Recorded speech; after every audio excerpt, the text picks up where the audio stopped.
PDA is a disability, pathological demand avoidance. Subtype of autism is a disability. Autism is a disability. If it interferes with our daily life, if it prevents us from being able to engage with things that we want for ourselves, that other people can do with ease, it's a disability. Employers, academic institutions, schools, educational institutions are legally required to provide accommodations for people with disabilities. Now, we all know that this doesn't always happen. We all know that this doesn't always happen. We know how many families are fighting for that to happen. We know how many families are withdrawing their children from schools because it's not happening. But our children are not responsible for this. Our children are children, again, born as who they are. And PDA has these incredible strengths as well. But remembering, when we're talking about how will my child cope in the workplace, think about a wheelchair user. You know, how will a wheelchair user cope in a workplace? Well, then we would expect accommodations and we would fight for them when we didn't have them. We wouldn't sit them at the bottom of a staircase and tell them about the importance of walking up the stairs. You know, we've got to remember this is a disability.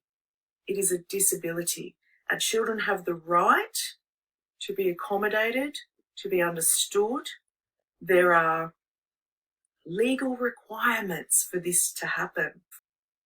Every strategy, every approach, every belief, every perception is going to change from person to person and family to family. We all have things that are important that change from family to family as well. But I think it's really important to remember that it is not a child's responsibility to be normalised or to normalise themselves rather than actualise themselves. So far, getting a diagnosis has actually proved to be rather very limiting. Some time ago, I have done a video on the Convention on the Rights of Persons with Disabilities, so I will not read through the whole thing again. Protected labor market with very low wages and limited opportunities to transition to the open labor market, and barriers faced by persons with disabilities in accessing employment in the open labor market, resulting in high unemployment just because you have a fucking diagnosis labeled as a fucking disorder, so they can blame the behavior. Switzerland is so fucking backwards in this regard. So fucking backwards. Give a man a fish and you feed him for a day. Teach a man to fish and you feed him for a lifetime. And the invalidity insurance instead is invalidating disabled people. Yeah, you heard that right. That's not a joke. They do that on purpose. Pathologizing, it is dismissive, it's disorder narrative. The general principle of alleviating poverty by facilitating self-sufficiency. Common sense, right? They make it insanely difficult to get financial support while keeping you poor on purpose by actually preventing you from learning a new skill. Like here, teaching him a trade, or by putting him in a way of business so that he may earn an honest livelihood and not be forced to the dreadful alternative of holding up his hand for charity.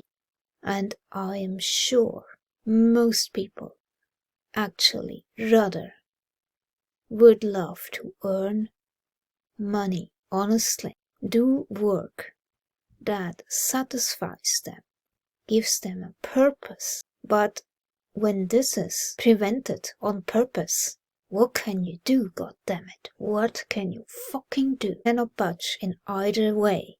You cannot get financial support and you cannot find a place with a decent wage so that you can be independent of charity. This stupid, idiotic.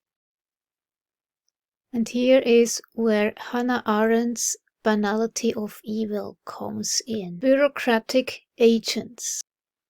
Arendt speaks of administrative crime in light of its bureaucratic nature and its commission primarily by what she calls office criminals.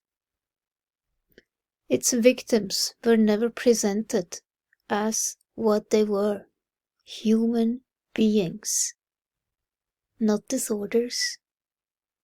So, in that sense, a disorder is like a package in need of logistic organization.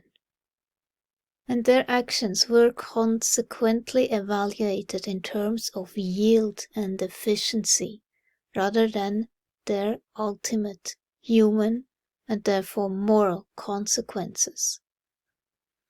The banality of evil is an outgrowth of a perverted and paroxysmally criminal version of industrial civilization.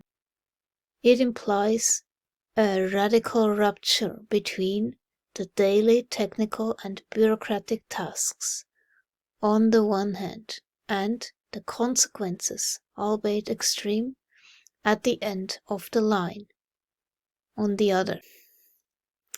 The administrative modern crime, which cloaks itself in bureaucracy, creates a distance between the producer and the consumer, between the agent and the victim. So backwards, so fucking idiotic. I cannot wrap my mind around this. It's so stupid. Wasting precious talent just because you want to enforce your goddamn system, because you think that's what is needed, because those people are disordered. Disorder narrative. So we support our children to be who they are, and we seek out supportive environments for them. Sometimes the place you are used to is not the place you belong. So very true. The only true experts on neurodivergence are neurodivergent people. Most parents are told that their children have a disorder. We acknowledge that autism, as an example, is a disability, 100% a disability, but I don't accept that I have a disorder.